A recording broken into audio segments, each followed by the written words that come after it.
Last night, for those of you who weren't able to attend the dinner, we bestowed 2 awards last night. Our annual Corporation of the Year award for Afghan-American companies, which was won by the AACC group and Assad Mateen, who've done a great job not only in supporting AACC, but in supporting Afghanistan in so many ways. Our second award was a Lifetime Achievement Award that the board of AACC decided, without his approval, to give to Congressman Don Ritter last night. And it's a pretty emotional thing for those of us that have, we're all volunteers on this board. And Don has been doing this for more than 12 years as a volunteer and as a dedicated, passionate advocate for Afghanistan and for the Afghan private sector development. But if I could, I just want to talk a little bit about what he's done. It won't be his last BMC, I'm sure, but Don is thinking about retiring a little bit, and so we want to support his continued involvement in what we're doing, but also to just give you guys a picture. Many of you I know have worked with him maybe for those 12 years. Many of you have no idea. Don was a congressman from Pennsylvania's 15th district from 79 to 1993 in the House of Representatives of the United States. He was one of the most, I would say, not just a leading proponent for Afghanistan support, but a tireless defender of American assistance to the Afghan people during the Soviet invasion and following the Soviet invasion and occupation. He served as chairman of the Congressional Task Force on Afghanistan from 1985 to 1989 during a period of real tumult and a lot of secret programming that's now been made into movies and other stuff that you've heard about with Charlie Wilson. Many of you probably wonder, why is Don so passionate? Why has he felt so strongly over these many years about helping the Afghan people? And without question, Don, who lived in the Soviet Union as a scholar, as a exchange student scholar, and saw communism up front, Don believed that without the Afghan war, without the sacrifice of 1.5 million Afghans to the communist Soviet Union, that the Soviet Union would never have fallen. And Don has said that repeatedly since the 1990s. Many people in the historical community here in the United States dismissed that. They thought it was a lot of other things. But since Don made these statements, former President Gorbachev has said that's true. Former Foreign Minister Gromyko, a part and parcel of the Soviet leadership at that time, has said that's true, and others. As an expert on Soviet communism, his views on the role of Afghanistan have played, I think, a role in the demise of communism in the region, but especially in Afghanistan. He continues today to support efforts on the economic and private sector side and to find solutions to Afghanistan's problems that are free market driven, not centralized government process driven. He's written a bunch of articles on Afghanistan. He formed and was chairman early on in Washington of the Afghan-American Foundation, and he was a founder and a member of the executive committee of the Afghan-American Chamber of Commerce, which we're here today to continue that work. He served as a senior advisor to the Afghan International Chamber of Commerce in Kabul and helped to get it started.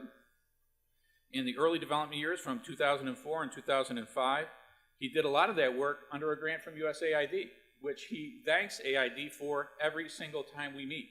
And the Afghans all know that it was USAID that helped to get this private sector initiative going. Don has actively sought to help build institutions in Afghanistan that will lead to sustainable national and international representation for the Afghan people so that their voices are heard and that the democratic voice of the people is heard globally.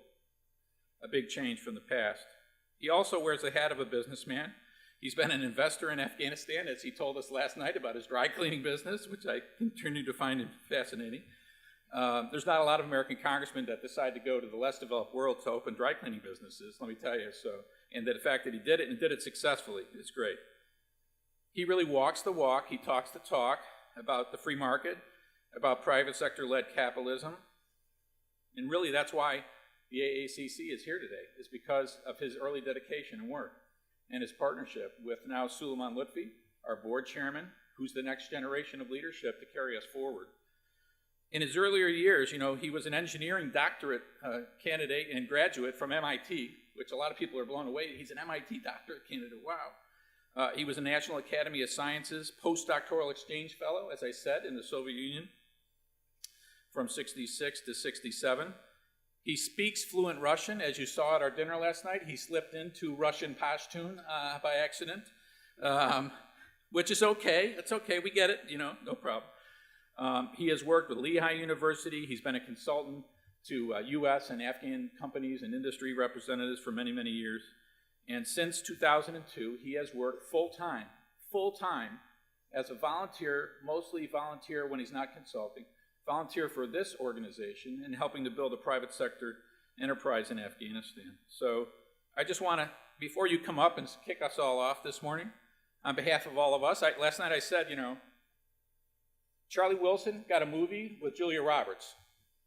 Don Ritter's got us. So our family, to you, Don, thank you. You're awesome. And we wish you the best in whatever you're doing next with us. So thank you.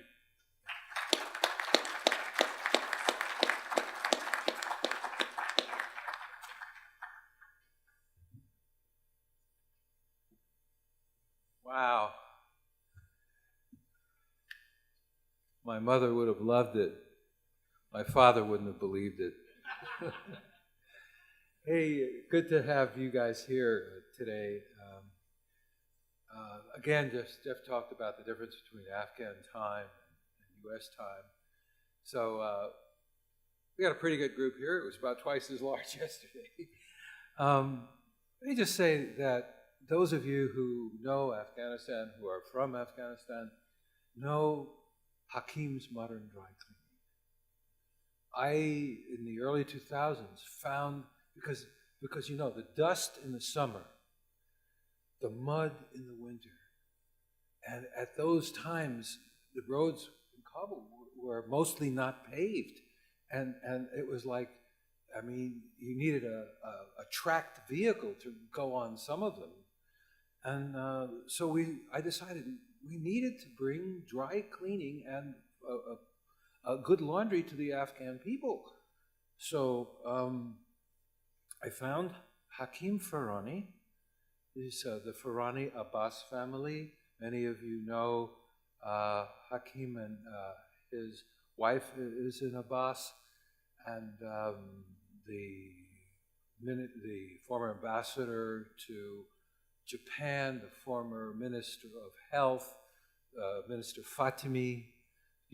Many of Afghans know Suleiman Fatimi. He's very active in the private sector. So anyway, I took my own money, a bunch, got it together with the Abbas family, and we rebuilt the plant in Taimani, which was the biggest, best laundry at its time, pre-war, Hakim being arrested, escaping from Policharki, going to London and servicing the King's Road Chelsea boutiques of Hugo Boss and Giorgio Armani and all the big design labels.